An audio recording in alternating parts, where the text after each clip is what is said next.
Oh, You want ladies the and intro? gentlemen, ladies and gentlemen, thank you for joining us at this episode of the Winner Circle with Nicholas Canby and Anthony Furman. Nicholas is live from Aruba. He's on vacation. That's not true. I'm actually in my office, but I Whoa, wish no I was. way. How'd you get the palm trees behind you? There's a green screen. It's technology. Oh, It's whoa. I can take it off. You can just see it's just a bunch of clutter and That's like supplements. that's how they made the new Spider-Man. Like green. You have the same technology as Spider-Man. CGI. Yeah. Ooh, interesting. There's a lot of things I can do. Climbing buildings.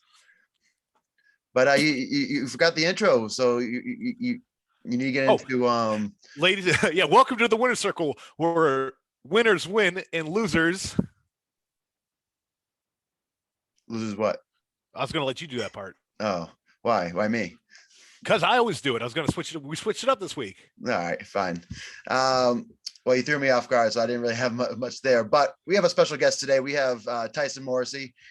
He is a great strongman. He is, I'm going to double check my facts, but 3-time Australia's Strongest Man, won a world title in 2019, has a slew of great podium finishes across different federations. So excited to have him on. Also a fantastic deadlifter and owner of a really cool gym. Yeah, nothing but great interaction with Tyson. He's a hell of an athlete. And he's really he's spearheaded the movement in Australia for the middleweights, really, to be considered legitimate athletes in that part of the world. So it's actually pretty cool to have him on. Yeah, so I'm interested in hearing kind of more about his story and how he got started and who are some of those influences, because I'm not too familiar with the Australian history in that scene. Well, I know they're all criminals. Okay.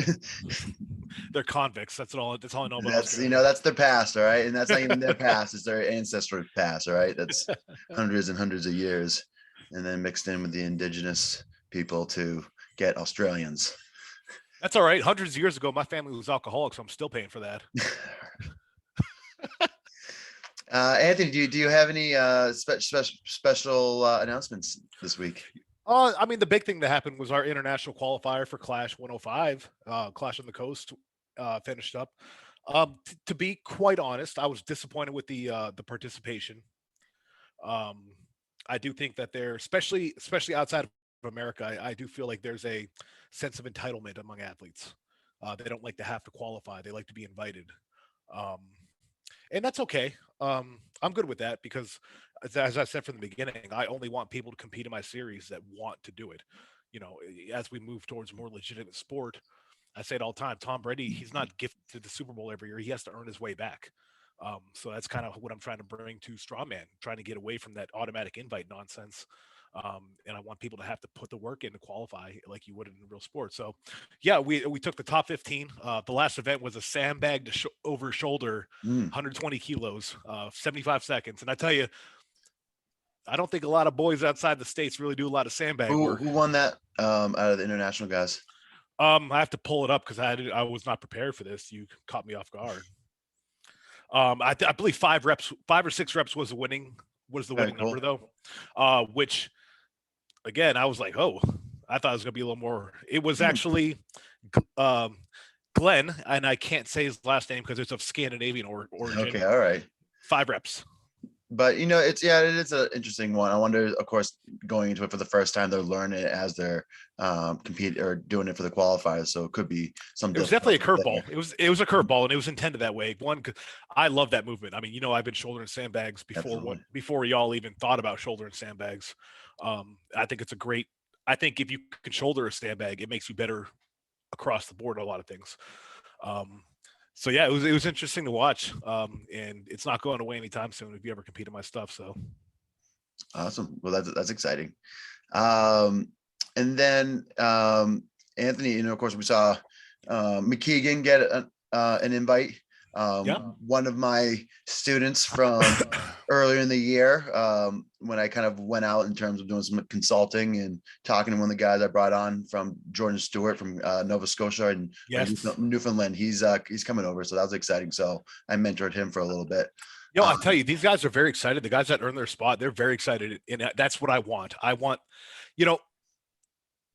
if everyone can make it with all the crazy variants and whatever the hell's going on. If they can all make it, I mean, that's a solid 15 guys from overseas coming to compete at a show I'm promoting. It's really humbling. Like, it's like, wow, like this really is global. And they're going to go back and tell their fellow countrymen what a great experience it was. And then we're just to see more of a, of course, more uptick from those particular countries. So again, we're just spreading out, but this is the first time we're actually, we had the more of the international guys. Of course, last year couldn't come, but again, we're going to get, this is a good starting point.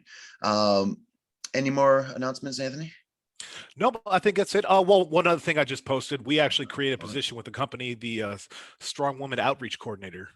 Ooh, cool. And, you know, so we're looking to fill that position. It's basically, I would like an active or formerly active competitor within the strong women community to really come in with strength lead events and just be an advocate for the strong women, help advise us on the needs of the strong women, make sure we're making the right decisions, make sure the women are getting what they need out of it. And honestly, going out to find female owned companies to help sponsor these female events. Cause I want to empower the women in this sport. I don't want the men to be the ones keep giving opportunities. I want them to put, you know, put their 2 cents in and really take control of their own destiny. So I'm really trying to help facilitate that with this new position. This is a full-time role?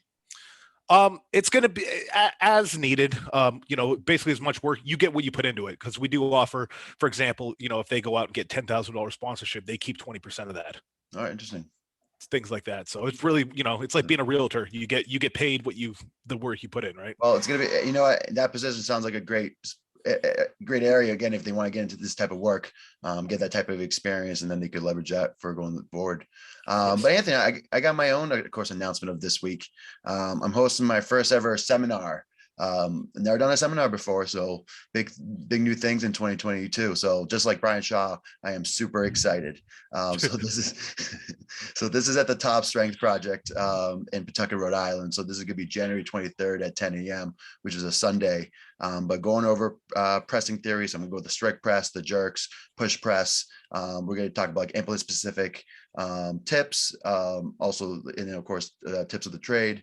But also warm-ups, comp day notes, and then we're going to do a hands-on with the axle, dumbbell, and the log, and then we'll get into the Tsunami Bar if we have some time. But it's going to be roughly about 2.5, 3 hours. So yeah, hopefully you guys are interested in coming down, especially you guys from Southern Mass, Rhode Island, and some parts of Connecticut. So yeah, everyone in New England, take advantage of this. Yeah, so this sounds like a really good. Yes, New England, come to me. So message Steve Tripp or Strip Cam on Instagram if you're interested. And of course, I'll be posting more about it as the days come. But are you going to be doing like a keg throwing, sandbag throwing part? You know, I said overhead. It goes overhead. I said overhead. I said overhead seminar. It goes overhead, right? All right. Well, it's supposed to go overhead. All right, this interview is over here. Tyson's coming soon. No, you know, I gotta figure that out. I've been talking to a few people. I have a keg in my car right now, but I think I can figure it out by the time I'm gonna have a little more time. Not to make excuses, but I like to kind of make excuses when I win. But I think I could have done a little more time throwing. So I think that's where if spending more time, more hours, more. Here's my tip. Here's my tip. Awesome. I want tips. Muscle snatches, man. You know, I just talked about Dan Hughes about that. He was like, we talking about like muscle cleans to a strict. He was like, no, I think the snatch is like more, it gets gear that. So that's what I had I've had Dan and Justin do for the longest time. That's what I've done I've always done muscle snatches. And I really think they translate very like they're the best you can do for throwing without actually throwing. And you can actually overload, right? Because you can use a lot more than a bag would weigh. Whether it's one arm dumbbell, remember I used to do the 1-arm barbell all the time. 2-arm. I really think if you start rotating those in, I think you're really going to see a uptick in your ability to throw. All right. What's your best muscle snatch? 295. All right. There's the goal. Tyson is in the green room. We're going to take a quick pause and then we're going to bring him on. So one moment, our friends. Hello, guys. So we have Tyson with us. Tyson, thank you for coming on. So for you guys that don't know Tyson, shame on you if you don't know him. Shame. Yes. So 2019, he was SCL's World Champion, 3-time Australian Strongest Man, 105 kilo, the Arnold 105 kilo winner in Australia as well. And then also great notable podium finishes at OSG and also Ultimate Strongman. And then if you haven't checked it out, he also has one of the coolest mega gyms, Strong GEELONG. So of course, check out that gym. But Tyson, welcome. Thank you for coming on.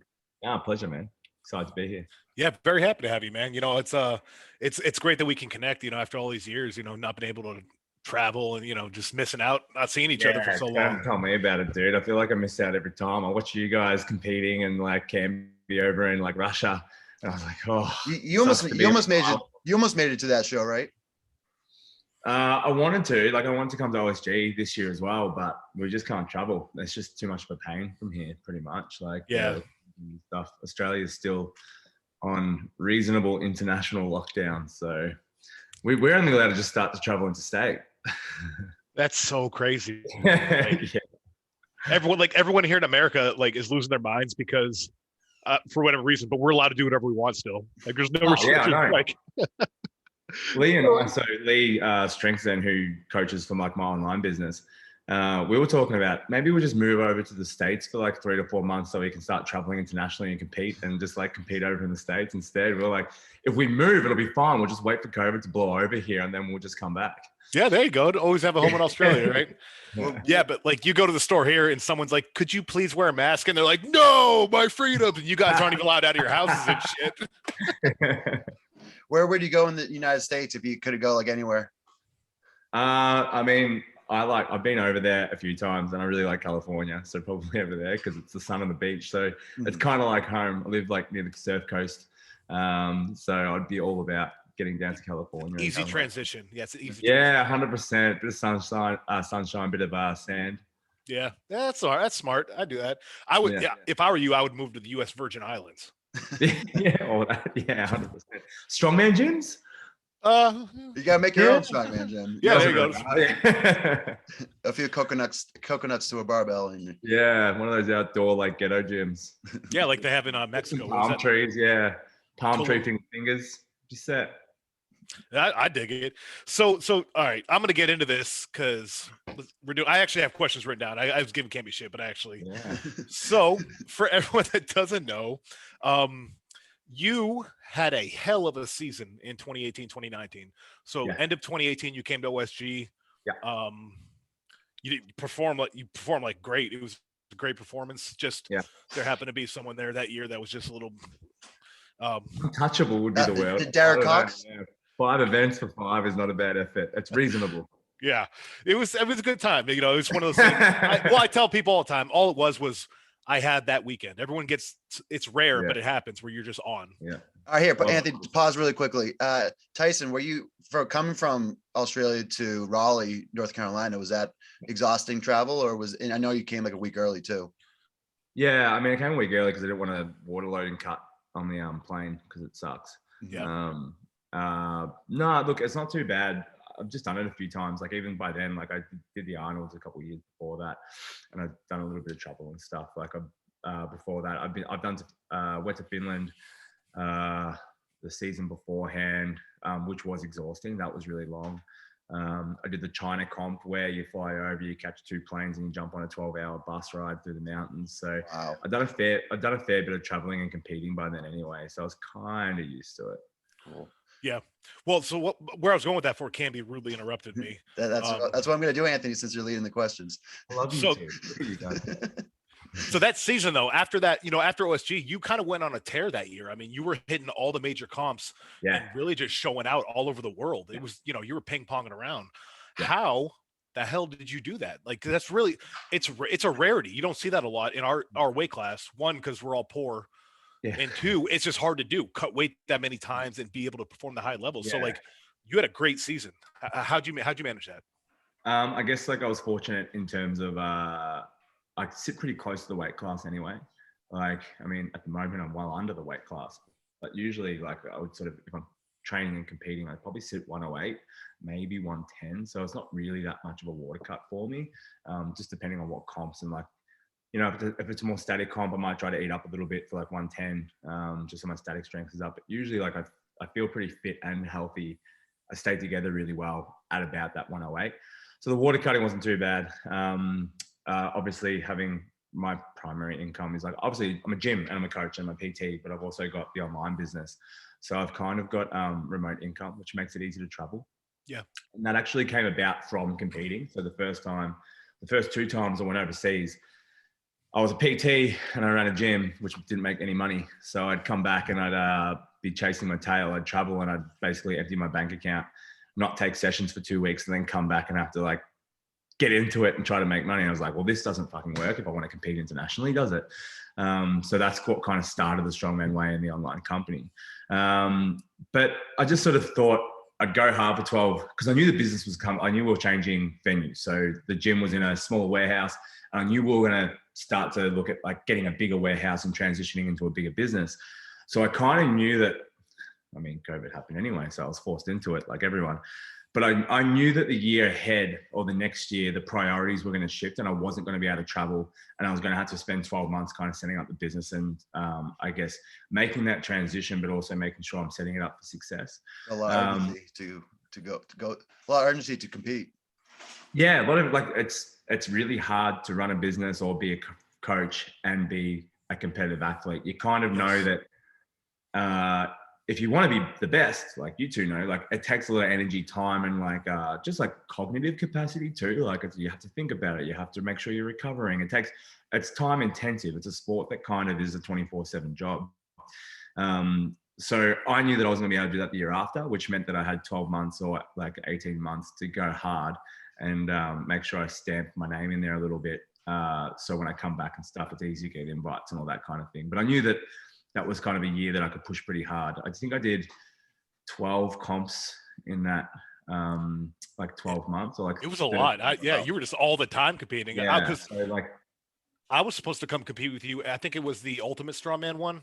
Yeah. That year, but then I caught an Arnold invite to South Africa, and I kind of chose that. And I was like, it hurt, but like, because I remember that. I was like, damn, Tyson's just over there, and he's like fucking taking second all over the goddamn world. Some context for our viewers. So this is all in 2019. So this was first was like the Ultimate Grand Prix in Prague in Czech Republic. Then you did like another Ultimate Strongman in Kyiv, Ukraine, right? Yeah. And then you finished up the year at like the big ones in SCL, India, correct? So I did 3 over in Europe. I did the team one as well. I was designated Czech Republican. And I did India SCL. I did Australia's Strongest Man, the heavyweights. I did Arnold's earlier that year. I did some like local shows. I obviously did OSG in the December beforehand. I did a sprint triathlon. I did an adventure. Yeah, so I did 12 strength and 3 endurance, or like 3 cardio-based events. That's something you've always really been good at, or just inherently. I noticed you've always been very fit, like you were talking about.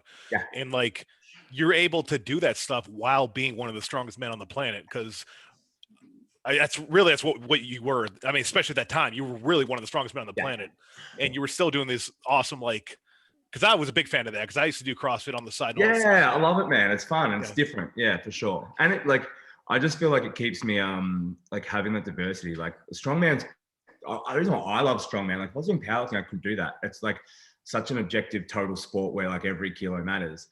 Where our sport's so fluid, where there's like moving events and there is a fitness capacity and endurance capacity and stuff like that. Like there's a little more freedom in terms of what you can do outside of the sport as well. Everyone always goes, why don't you just put some weight on and do heavyweights over here and like really give Australia's Strongest Man a good crack? And I was like, well, because I like doing a whole lot of other shit that I can't do with my 120 kilos, right? Like it's real hard to surf or slackline if you're 120 kilos. So it is, it changes. Yeah, big time. Especially our body types.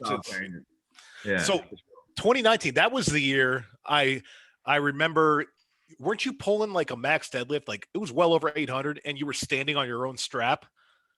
Yeah. And you like stopped and then still pulled it afterwards. Yeah, that's correct. Like you did an isometric pull for a little bit. Yeah, I pulled it and I got to like mid shin and my strap like pulled it back down. I was standing on my strap. So I had to like put it back down and pull it again on the second rep. Yeah. And you still won the event, right? Yeah. Yeah. Amazing. I've had some bad luck with straps. I think the first time I pulled the 380 was 2018, just before I came over to OSG, because no one knew who I was. And then suddenly I pulled 380 and I came over to OSG and everyone was like, aren't you that Australian guy who pulled 380? And that was like how people knew me. But like that time, my strap broke. I think I came up to you and said that. Yeah, and I was on my second attempt, it was like a 365 or something like that, so 800 pounds, and my strap broke, so I had to pull it again so I could keep going up. So I had some bad luck. I think my strap broke on that 400 in Ukraine as well. So. Yeah, I remember that video. Yeah. Wow. I'm actually going to be having a crack at it here coming up. I think I'm going to take a run at it. Yeah. It's the only thing I could do now with my knee. I could pretty much only deadlift. So you're going to cut down, right? You're not just going to deadlift?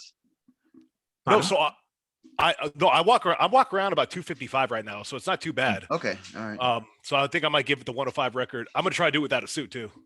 Yeah, see, I'm all about it. Yeah. But Tyson or Anthony, I actually had a similar question off of that. So of course, like during that run, like 2018, 2019, like so you competed with guys like Anthony, Yeri, Maris, Kavelis of Latvia. I think I butchered that. Akbar, Taleshi of Iran, and then of course you have like Yevgeny Gavrilenko of Russia. So sorry, I butchered most of you are names. Bad at this. I'm working on names, man. It's his last names have never been easy. I can do a lot of Chinese last names and Indian last names. That's better skill. Anyway, so you competed all against those guys. Who were you like most impressed with, or who do you think is going to be potentially like the world champ to look out for in that group? Morris is really good. I've heard a lot of good things about him. He's quick and he's strong. Yeah, he's not a deadlifter yet. Was like 4th in the deadlift championship. He moved in the medleys super quick. His static strength is excellent. Like his overhead strength is excellent, and he just competes really well. It's difference between being strong and like being a competitor. And he was so composed the whole time through. And he's young. I think. It's a funny thing, like over in the States, because like a lot of those Eastern Bloc guys don't travel over. Do you know what I mean? It's super expensive for them. That was probably the coolest thing doing like OSG, SCL, and the Ultimate Strongman series is I got there's a lot of the Iranian guys won't come to America and stuff, right? So you see those guys and you see a bunch of the other like I guess like Euro Bloc countries kind of like come over to like SCL. Yeah, Finnish guys, it's Scandinavian belt guys, and then you've got like OSG, which is like predominantly like there's a lot of Americans there, like it's very like concentrated, and then a handful of others that can make it over. But America's expensive to travel to for a lot of countries, and it's far away, like for us as well. Yeah. So doing like all three, I got like a really good look at sort of like everybody. And there were some really good guys, like those Latvia guys, and some of those Eastern Bloc guys, is like super strong. The States, like the strongman in the States is huge, but I think definitely Morris is like one of the best competitors. How would you fared against Anthony at OSG 2018? Hard to say. It's a long time ago. He would have been like 12, yeah. Look, with those events and stuff like that, I still think that like in 2018, Anthony was still probably a cut above the rest for sure. I'm fully confident that year there's not a person on this earth that could have beat me. You could have taken anybody across 105 history and put them against that comp, and I think I would. Whenever your event is a medley, Anthony dominates. Every event was a medley of sorts. What? Oh shit! Yeah, it was. Every event, it was a medley. I am very good at medley. Well, I was. You love medleys, and you're the king. That's why it clash. But Anthony, go on. Sorry to. No, it's all right. So talking about Clash. All these last names. No. So talking about Clash, I've had a hell of a time getting international participation for my international qualifiers. I was actually very disappointed with the. I had 19 people submit videos. Yeah. And I understand the travel's a big thing. So I am very, very aware. And I do hope to be in a position where I can offset that as best I can in the future.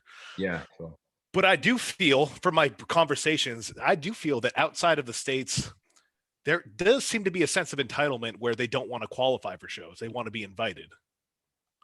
Yeah. I don't know. Like, I guess as well, like if you're going to be buying for a world's strongest title, you spend the money. Do you know what I mean? For an invitational, it's hard to like justify the money if there's no title per se attached, versus just like an invitational comp, I guess, would be probably a big one as well. Do you think it would maybe draw some more in if there was guaranteed money for like 10 spots instead of? Yeah, I'm sure it would. Like, I'm sure depending on the money and stuff like that, it probably would. But it's a hard one to say. Do you know what I mean? It really depends on like a person's motivation. I think Yeah. if you're in strongman as well, money helps. But like none of us have done it for money for a long time. So they probably don't Damn it, really care. it's gonna change. You We're know gonna what I change mean? that though. We're changing That's the that. hard thing. Like everyone complains about the money side of things. Like, you know, there's no money in the sport and stuff, but they'll still drop 5K of their own money to go compete for a World's Strongest Man title that pays you $500 if you win it. You know what I mean? like If you're lucky. Yeah, you know what I mean? So it's like money's a great incentive for sure. And like some people probably would for the money, right? But like I think a lot of it, it's you're traveling to reach the pinnacle of your sport. You know, like even like I wouldn't travel over to Czech Republic just to do the Invitational, but because that was there and the World Deadlift Championships and like Ultimate Strongman World were there, yeah, let's lump them all together, right? Yeah. Travel over just for an invitational comp would be like pretty hard to justify, I think.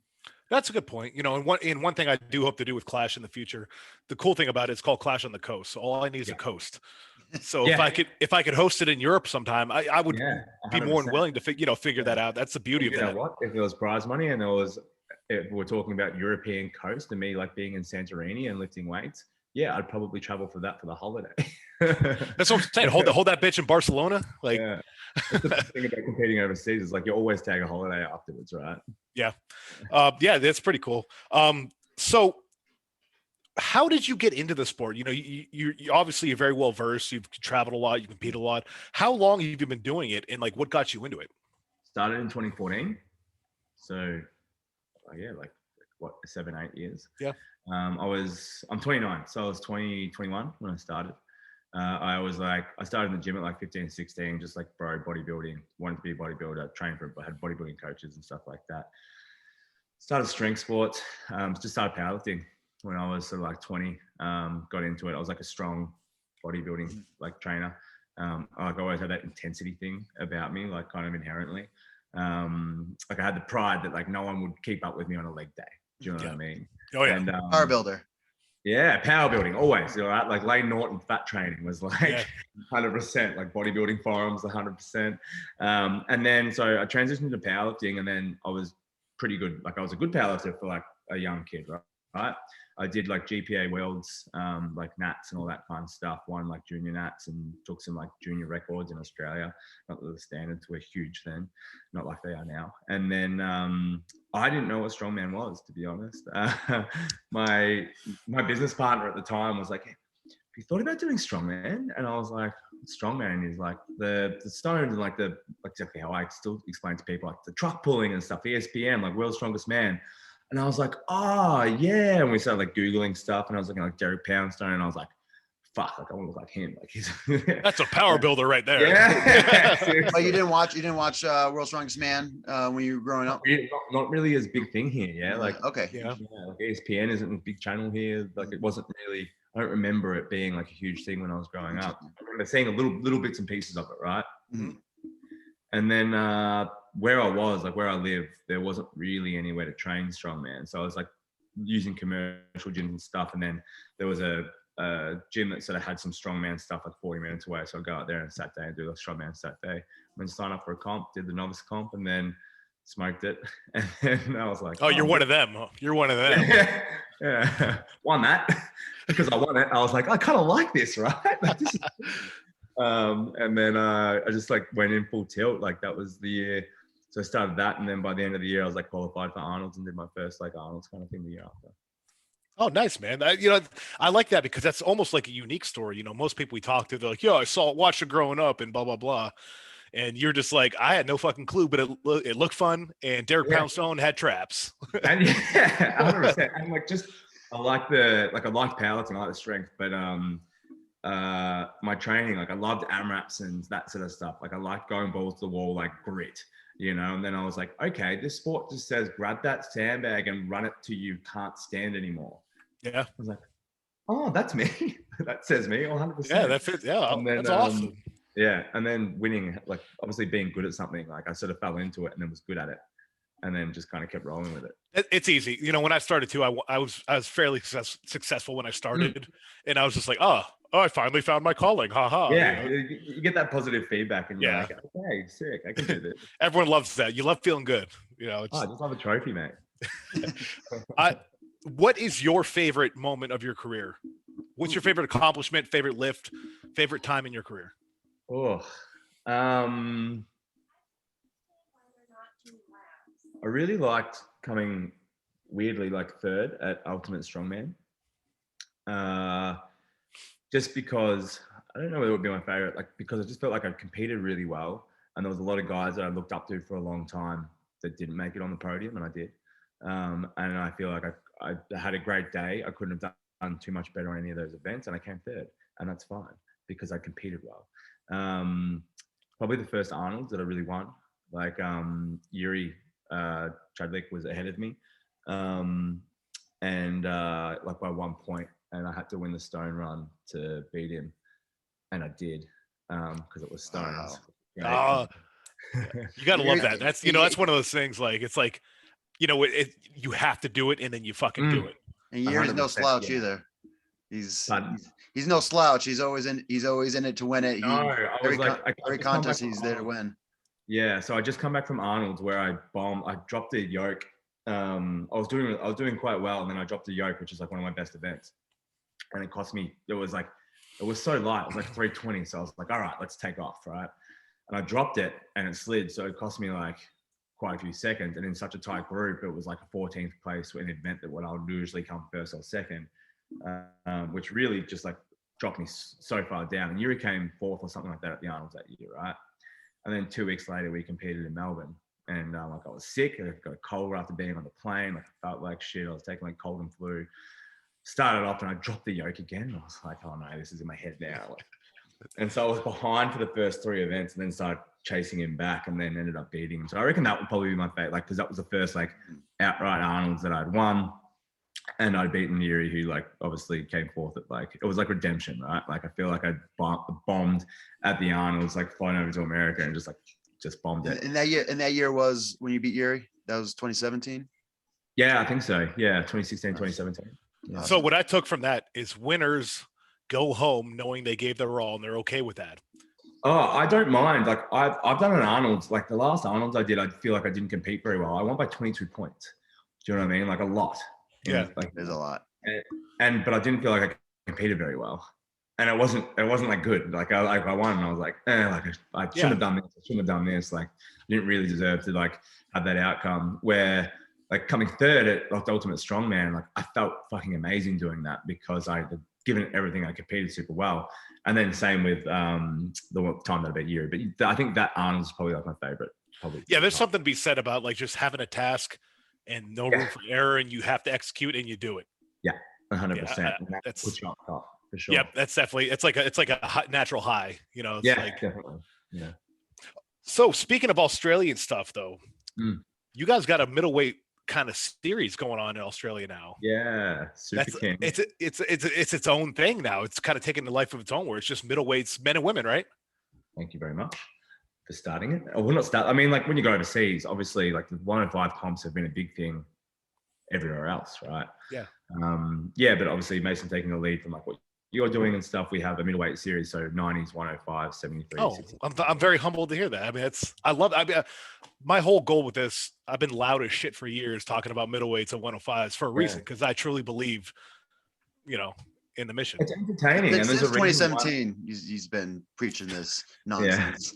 Yeah. Well, I mean, that's the hard thing. Like as a 105 athlete, other categories don't know this. But as a 105 athlete, I go over to anywhere else. I go over to Finland and they give us dinner. I go over to like the Ukraine where our hotel's paid for. They take us out for lunch and dinner and take us to breakfast every day. We get prize money and we don't have to shit. Like we're not competing with everyone else. There's 16 of us or 30 of us if it's a Worlds or something like that. And it's about like, it's your show. And you're not like, it's like the heavyweights don't come in. You're like, oh, sorry, we're just going to have you actually wait another half an hour and keep warming up because we're going to put the heavyweights on first. Do you know what I mean? Like you don't get sidelined. Like you're the show, and it's just a different experience from a competitive point of view, which is so nice. And then you come back to your normal comps, you don't get it. But also, like there's a reason. Like 105s, or like middleweights, like they're so impressive in their own right. Do you know what I mean? The competitiveness is so fierce, and it's great for spectators to be able to watch that. So it's good to see that it's finally happening. But yes, we do have our middleweight series coming up. We have 4 comps for the year to crown, basically like a point system to sort of crown like the best middleweights and ones. I love it. That's very exciting. That's So cool. I actually need to talk with him and see if I can maybe turn that into a clash qualifier too. Yeah. Well, like inviting the winner, you know what I mean? Winner, yeah, for sure. Like the top 3 from like the middleweight series gets a clash invite for the next year or something like that. I'm gonna make that a note. But Tyson, who are some other notable 105 kilos in Australia? It's hard. Like Ram Juice, who's obviously got that 205 stone, is really good. At the moment, there's probably like in terms of like international, like our 90s are really, really competitive. But if you're like, cool, let's talk about notable 105s, I'm gonna get fucking flamed for this. Hey, it's all right. Well, no, and it's been a couple years, right? You don't really know. It's been a couple years. I don't know. Yeah, and I'm super curious because like I haven't seen the list for the 105s, but I'm super curious because it's been like 2 years since we've done comps. So I haven't seen anyone compete. I don't know who's coming up through the ranks. Like the last, and like even like the year before that, like I was competing overseas all the time. Yeah. I wasn't competing, like I haven't competed that much in Australia for a while. So I'm really curious to see. But I mean, like there's some really good 105s, but like our 90s and our middleweight competitors are probably way more competitive. Like there's a depth of field there where I think the 105s historically here haven't had, besides the first couple of years. Like I look at Arnold's photos and there's me still competing. Yeah. You know what I mean? Like no one else. Everyone kind of fell off, but you kept going. Yeah. You know, it's a new crop, right? Yeah, 100%. So it's a new crop coming through. So I'm really curious to see who is going to be competitive or be able to be competitive overseas is kind of my metric, right? Like you can be good, but are you good enough that I think you would represent overseas reasonably? Right. So I'm actually I'm talking, Carl Sherry? Yeah, Carl's great. I'm actually talking with him about hosting a Clash regional qualifier in Australia next year. Yeah. Like its own special show. Cool. Yeah. Because I was going to do one with Mason, but then the middleweight series happened and he was like, he's like, hey man, like I love you, but this is a lot. And I was like, hey, I get it.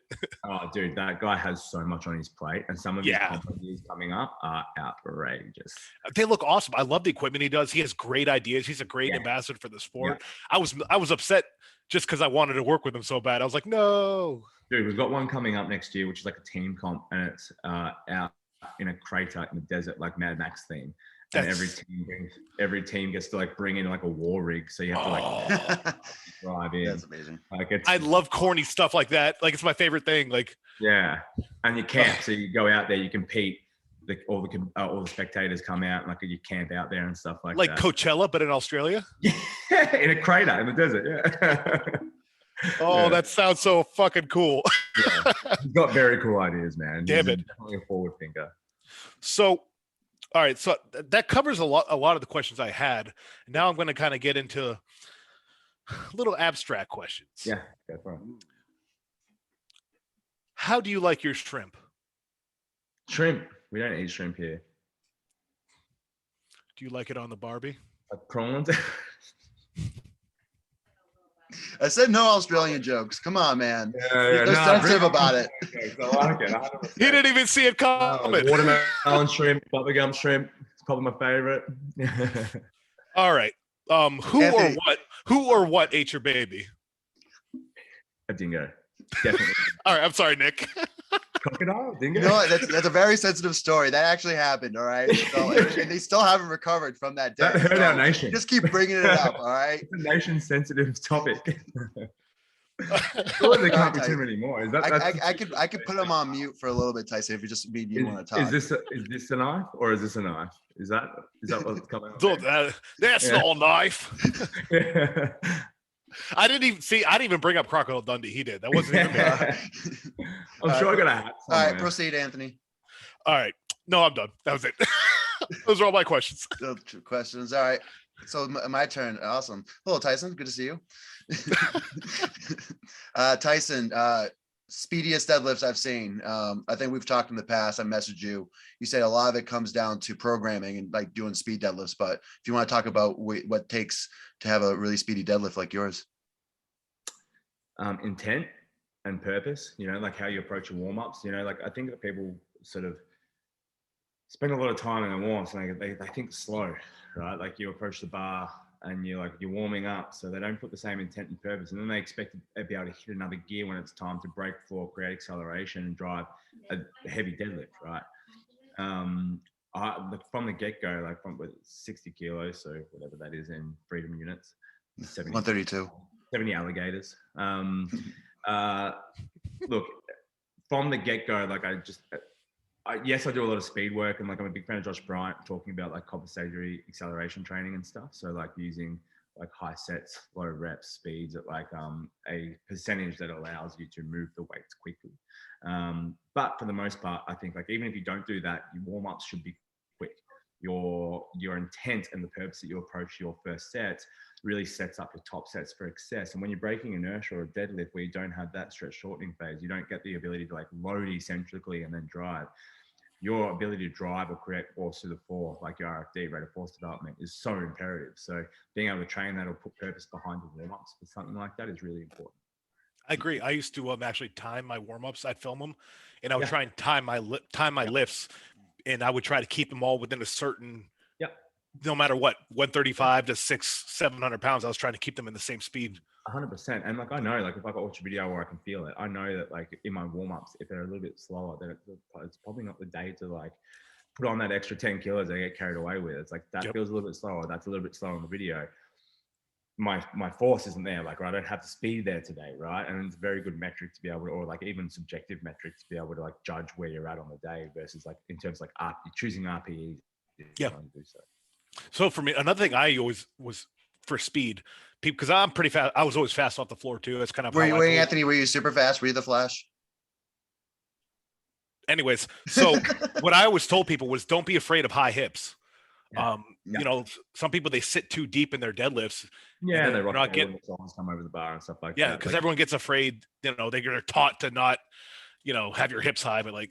Yeah, it's like what do you guys have, like NAC strength or like your general like fitness cert 3-4 like personal trainer thing, which is like we got tons of that shit. Your back out, squat down. It's like that's not how you deadlift. Yeah, right? exactly. Like, don't go in a commercial gym, get a normal personal trainer to teach you how to deadlift if you want to have a good deadlift.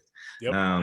Like more tension to the hamstrings, like load your posterior chain, because your body's going to find like that position where it's mechanically like advantageous for you to pull anyway, right? Which is going to be the high hip position and shoulders kind of sort of in line over the bar, which is why people sit the shoulders behind the bar, sit their shoulders behind the bar, and sit their hips back and down. And then you just see them like rock over the bar. Oh, cool. Now we're in a position to pull the weight, and then it comes up, right? But you waste all this energy in terms of trying to like push through and create like that like ease of break in terms of the bar coming off the floor. You lost it. You're leaking power. Yep. Hey, we need to make sure you trim this clip. And this is what we use to promote this, because this is a very good deadlift stuff right here. Tyson, when's your last big pull before a contest? Do you do like 2 weeks out, 10 days out if you had like a nice 6 or 12 week training period leading up to competition? Probably more now. Yeah, like 10 days or something like that, maybe 2 weeks. Then I might do like some tapering deadlifts the week before. Historically, before that, I probably would have pulled straight up to the comp. I feel like I've got pretty good recovery, but now even like in the programming and stuff, depending on the style of like a program that I'm doing for my deadlift, I might pull heavy every second week, or I might do like a conservative like RP 8 1 week and then build up, and like the next week would be like an RP 9 or 10, depending on like what the deadlift is or the requirement of the program. Okay, all right.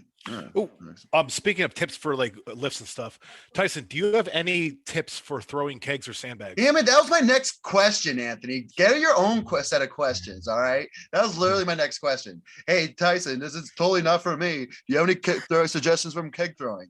Thanks, Anthony. Thanks for ruining my podcast. It's our podcast, you fucking insensitive jerk. Sorry, our podcast. He wins one world title and he thinks he's now. He's got 2. He trumps you every day of the week. Yeah. I can't hear you. Both my ears are covered with world titles. Sorry, I thought I heard you say my podcast, but I have 2 world titles. You've got 1. Anthony's podcast sponsored by Anthony. Tyson, what's your throwing tips? Yeah, it's interesting because this has come up even since OSG. Like I've never done an event. I've done like one event where there was a throw, and then since OSG, it seems to be like since Cerberus came out with the bags, then Road copied or Road would vice versa probably a sensitive topic. And now everyone's doing throwbacks, right? So now they're coming up in events so much more. The big ones that I see people make the mistakes on is like swinging it 30 times. You don't need to swing it 10 times. You just need to like come through the legs and hit it. Like feet too wide. You can't it's like you don't need a sumo stance because you're not gonna be able to generate force with your feet out here. Like if I stand here and try to throw and I'm trying to create height, I'm shorter, right? Oh, we're getting a demo. I love it. As you need to.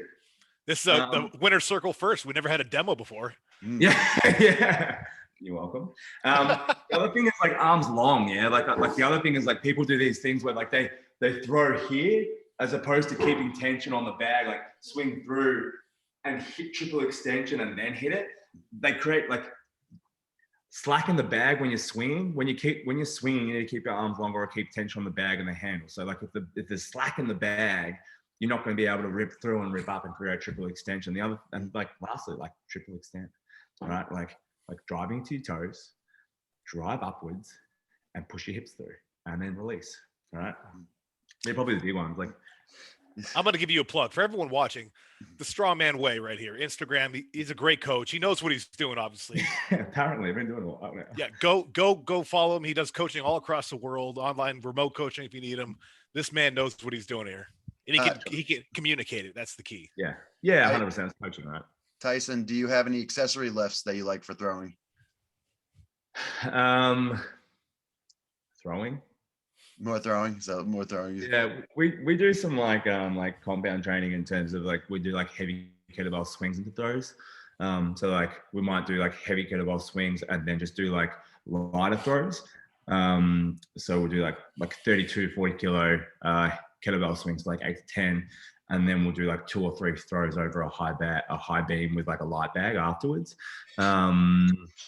I really like doing that sort of style, especially in the early phases, and then transitioning back into like just like plain throws.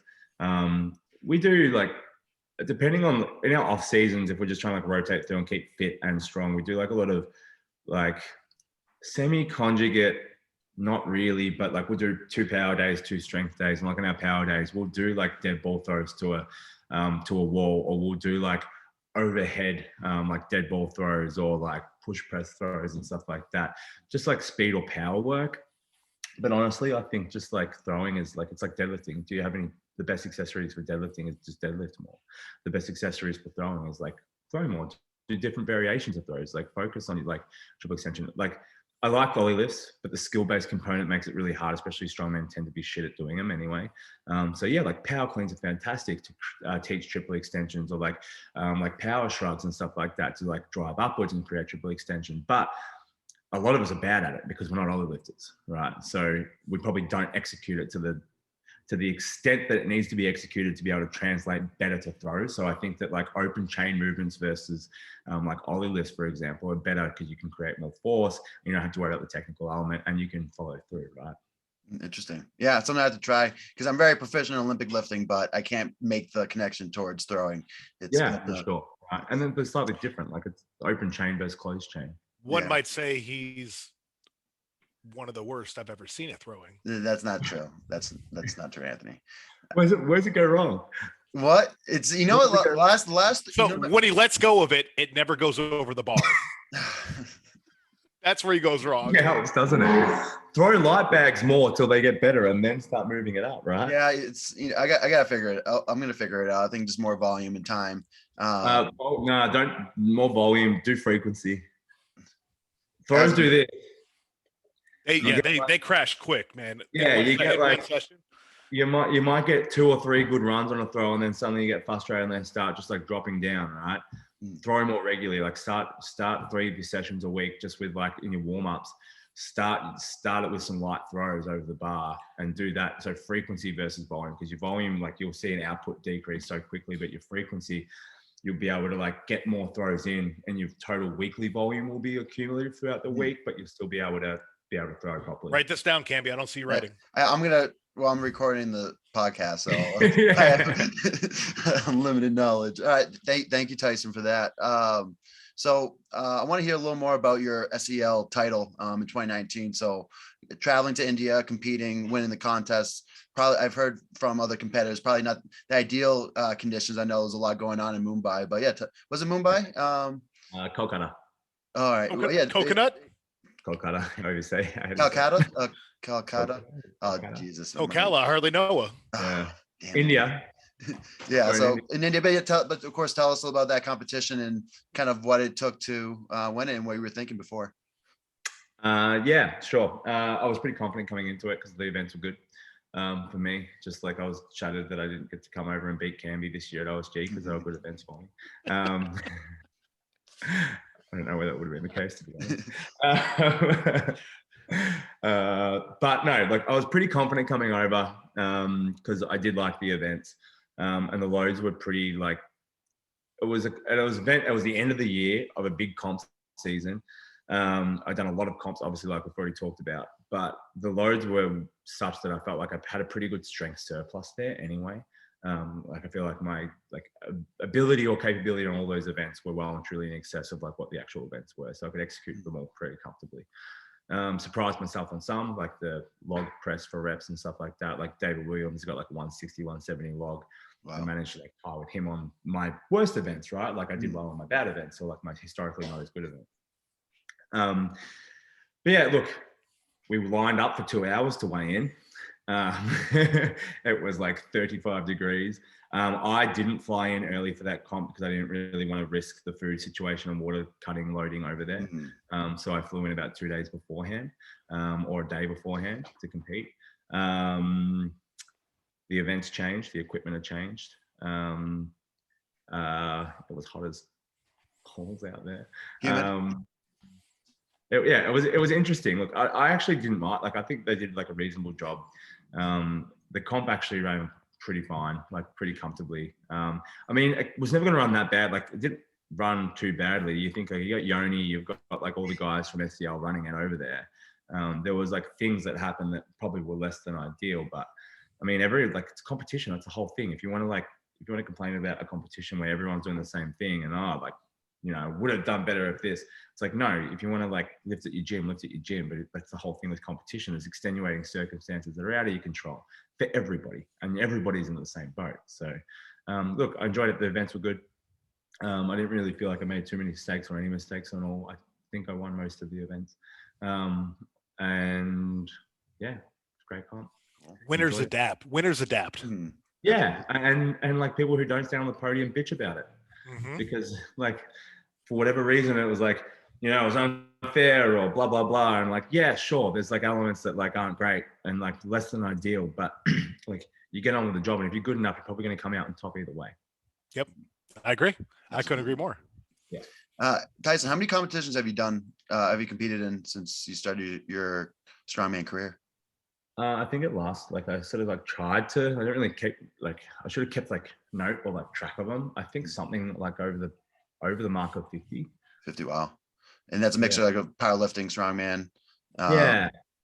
That's just strength comp. So I think it's like a touch over 50 between powerlifting and strongman. Wow. That's great. Yeah, I've taken probably like after SCL Finland, I took sort of 8-9 months off. To focus on work. I know that like with work and stuff, I get really busy and I've sort of got one track mind. So I know that like if I work really hard and I compete a fair bit, I'll need to take a break to like just reestablish business and like get back to a point where like I can maintain business and then focus on training. And then obviously 2 years now that I haven't been able to compete, or I've only done one comp in the last 2 years in a break with COVID. Well, hopefully that's going to break in. It's going to break. It's going to break. It's going to break. We're going to get them back. This can't go on forever, damn it. Yeah, I did a heavyweight comp in January, which I did really well in, and I enjoyed that. That was like this like nice little window where we could kind of get something done, which was cool. If you want, Tyson, we can file for a domestic partnership to get you over here. Yeah, I now pronounce it Chuck and Larry style. Yeah, there we go. What's it called? 90 Day Fiance? Yeah. Yeah, we got married at first sight here. We could just roll with that. Hold on. Oh, my cord's caught. Hey, don't fall over, Anthony. I don't know if shut up. Can you reach down there? What are you, 255? How's it getting? How is it getting before? All right. Hey, man. I've always been around this size though when I was competing. I was already like 250. Yeah, okay. So I'm not too far off. I'm like 220 at the moment. Ew. Skinny. I think I was 115 kilos or 250, 253 this morning. So still iffy. Most of that was in his beard, though. Yeah. So Tyson, what did you ask Santa for Christmas? Oof. 400 kilo deadlift. That'd be nice. Have you never? You haven't hit 400? I thought you. Nah. Oh. And I don't want to put on a suit because I want to do it raw first. Are we doing it? Are we gonna have a race to 400 kilos? Yeah, 100%. I don't know. I don't really ask Santa for too much. I kind of got my partner was complaining, and like my mum complains as well. I'm the most annoying person to buy for because like if I want something, I generally will just go get it. She's like, how about for the month of December, if you want something, just like before you click and collect, just like hold off and make note of it for me, would you? I'm the same. I get the same way sometimes. Like I'm impulse. Like I don't wait on people. So impulsive. Yeah, 100%. I have one more question for him too, Gabby. Yeah, go ahead, Anthony. So world records this year in the 105s. We have Blake's deadlift. Yes. And Nicholas's log press. Yeah. Which is more impressive to you? Ooh. I mean, tell the truth. Whatever comes to mind. Yeah, tell the truth. You're asking a deadlifter to like choose a log, like deadlift. All right, that's it. That's it. Look, I think in general, probably like if you look at the deadlifts has kind of come up incrementally, and like now 400 kilos or over 400 kilo pull isn't really that exciting anymore because everyone's doing it. With the log press is probably like a big chunk up from like what it was previously. So, well, for me, the reason I picked the log is one, it's the record stood for so long, and two, what was it, like 16 pounds? Like most 105s don't hit a 400 pound log, let alone what he hit. So like, yeah, look, I say like I keep the thing is like I keep track of the deadlift record more because I'm more interested in it because it's a lift that like is it's a little more competitive, right? Because it's only for the log. It's only been me, Sean, and really Kearney that have gone after it. But at least for the 105 kilos, you have so you've had Dirks, you have Davies, so Blake, yourself. McKeegan. It's an interesting race. It's always changing, right? So that's probably the only reason. But in terms of like a record, like I will give like it's a lot. I think it's the most contested record out there. Yeah, I think so. I think that's special in that. What did you think of his axle where he did it on day 3 of a competition? He hit the world record axle. Super impressive. That was like people still sleep on that one. The fact that he did that after already doing 6 events blows my mind. In fairness, my opinion is that that's the only way it should be done. Like not day 3, obviously, but like I think it's a sport of strongman, and like I think that like these like record thing is like it's not strongman. Yeah, you know what I mean? Like I personally feel like it's like weigh in, compete, and do like the record should be broken within competitions because you're in the sport of strongman versus like constantly putting together a competition that like panders to your particular wants and needs at your facility or nearby, whatever it might be, to hit a record. Versus like, okay, cool. A max deadlift comes up in a competition. Sick. I might vie for the record here, but I've just done a yoke and I've done this. Like, I think it's like, I think that's probably inherently what it's kind of been more like in the past. And I think that's probably like my only my gripe with it is that there's so many people who could be good strongman or better strongman, but they keep thinking about this like deadlift record or stone record or log record, and they don't win any fucking titles. Yeah. Like strongman is the sport of winning competitions, not winning records. And it's like, you're not a strongman if you've got, like a huge or 2 huge holes in your game, right? Like you should be spending time filling your holes, not bettering the things that you're already good at. Like I don't need to get a better That's what she said, by the way. I don't need to get a better deadlift because I can win most deadlift events in any comp, right? For the most part. But like, so do I spend more time bettering my deadlift, or do I spend more energy and start my week with log that needs more work, or like my overhead? Like that's the problem with like people, I think, with the getting carried away with the records and stuff like that now, is like, it's not the sport of strongman. And to me, another not black eye, but so you got guys, what's a record up to, like 917 pounds or something? Yes. That sounds right. John Hack pulls 900 pounds under 200 pounds. So Yeah, who I gives a went for fuck as what well. we do at You wore a 105? suit, you wore a suit and you wore straps, and it's like, yeah, it's cool. I know it's a record, bro, but like at the same time, there's like guys in powerlifting that are like, Yeah, like so for me personally, I look at that and I'm just like, ooh, like yeah, we're getting dudes that weigh 203 pounds deadlifting. and that's fine and expected because they have 3 lifts to worry about. We have 20. That's true. Which means that like we get stronger across the board, but we're not getting objectively stronger in 3 things and only filling 3 buckets all the time. We're supposed to have 20, but these guys. That's what we're supposed to be doing, but we're not anymore, and we still suck. Do you know what I mean? you can thank Eddie Hall for that. Ever since he did that Yeah, fucking 500 kilo. 100%. Yep. Yeah. No one else is gonna. What they don't realize, no one else is gonna end up with a Netflix special. So yeah, thanks a lot, Eddie. You did. Yeah. But I'm excited for you, both of you guys, to kind of push the raw record. I think that's something that Sean DeMarinis in the past has really kind of explained. That's be a huge one, being like the mid.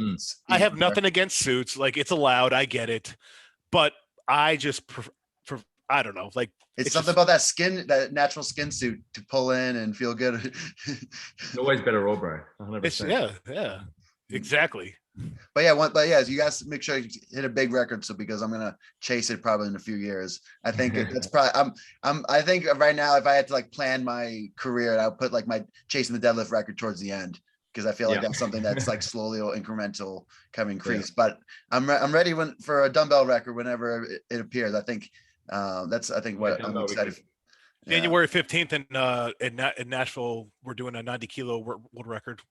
Oh, cool. Love it. Can be if you want to come try 105. I'm going to Jamaica. I'm actually going to be in the Caribbean, fake Caribbean. So then we can maybe do a follow-up podcast from there. Yeah, I like it. But Tyson, what are your kind of plans? Or like, for instance, is there anything on the books? I know it's been pretty tough with, of course, restrictions and policies, but what do you got looking forward to in 2022? I turned 30, which would be yay! sick. Welcome to the club. Yeah, bro, I'm getting old now. So I'm just gonna go holiday, man. I'm gonna get a van and travel New Zealand for a month and chill out. So are you gonna walk the path of Mordor? Yeah, I am. I'm actually gonna drop a ring in there. Yeah. I think that's probably the big thing looking forward to in 2022 is just like getting around more, man. Just like traveling a bit, doing some safe stuff, and just like probably the front half. I got a fair bit going on. With work and / like travel, but then probably second half start looking at competing and stuff again, or look at what's going to be happening internationally. So I'm excited to see you compete again, man. I really am. Man, I can't wait for it. Yeah, it's gonna be good. Yeah. I'm curious. And hopefully we get another belt. That 2018 wasn't my best look, as you guys know, but hopefully I get it. Maybe if Tyson comes to Clash in 2023, it's on the beach. He loves the beach. Exactly. It's, I think you'll enjoy that Hilton Head compared to snowy Raleigh, Carolina. I think you guys came to like the it's kind of I want to say a quiet city, but it's not the most exciting in the middle of a snowstorm. So I think you got robbed of a good US experience. I'm kind of biased, Tyson, but I think you'll enjoy Clash on the Coast compared to any 105 show you've ever done. Ooh, yeah, I agree with that. I'm all about it. I'll be there. But yeah, you'll be on my turf, my show. Yeah. But Tyson, that's all the questions that we have for today. I know you're kind of a busy man, got lots of clients, Christmas shopping to do. But of course, thank you for coming for himself. But do you have any? So of course, if you guys haven't took a look at his gym, but it's a huge gym. He probably has everything. You have like a open car deadlift. You guys have like an open throwing stand. We kind of rotate stuff through depending on comps and stuff like that. Like I've got the Jeep that I'll pull in and we do like car deadlifts and stuff in the gym. We've got the set up beam, like the adjustable throw beam. We've got power stairs, like a 5-run stone, kind of like adjustable platforms. It's kind of like strongman heaven-ish. That's awesome. I look forward to coming visit someday and training there with you, honestly. Yeah, man, it's good. Sick. What new piece of equipment are you is on the next? What's the next piece you get if you're getting add to that gym? Well, my gym's been shut for 18 months, so probably not much. We got like honestly, like at this stage, like Conan's wheel is probably one of the things that we don't have, but that's probably one of the things I don't really have a heap of room for. I mean, we've got like stones to 220.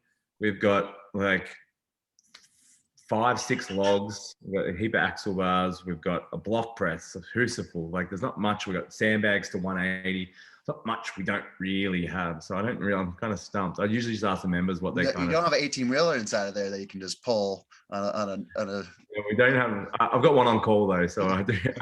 Oh, easy access. We got to create new events. Yeah. Yeah, 100%. Yeah, definitely. That's awesome. But Anthony, any questions, concerns for Tyson? Nope. I believe I'm satisfied. Tyson, Tyson, where can people find you if they want to learn more about you? At the Strongman Way on Instagram, and then at Strong Geelong is the gym on Instagram as well. They're probably the 2 best places. Cool. Awesome. Make Guys, sure you all do it. Make sure you all do it. Wait, hold. Click subscribe. Right? That's what you say. Click subscribe, and then click here to go to the Instagram. Visit Anthony's If they page. go, Visit it, of course, Tyson's page, and then yeah. What are you saying, Tyson? Oh, I was gonna say on the website, thestrongmanway.com, there's a whole bunch of, in the tutorial section, there's a whole bunch of like just strongman tutorials in terms of like really easy, like 2 or 3 minute, like basic event stuff, like how to stone a shoulder, how to axle clean. And that's probably a good resource if anyone's watching. And We will link that to this. Yes. Yeah. Awesome. Yeah. Cool. Okay. Awesome. Tyson, you're the man. Thanks for coming on. Anthony, talk to you later. Yeah. Thanks. Thanks, guys.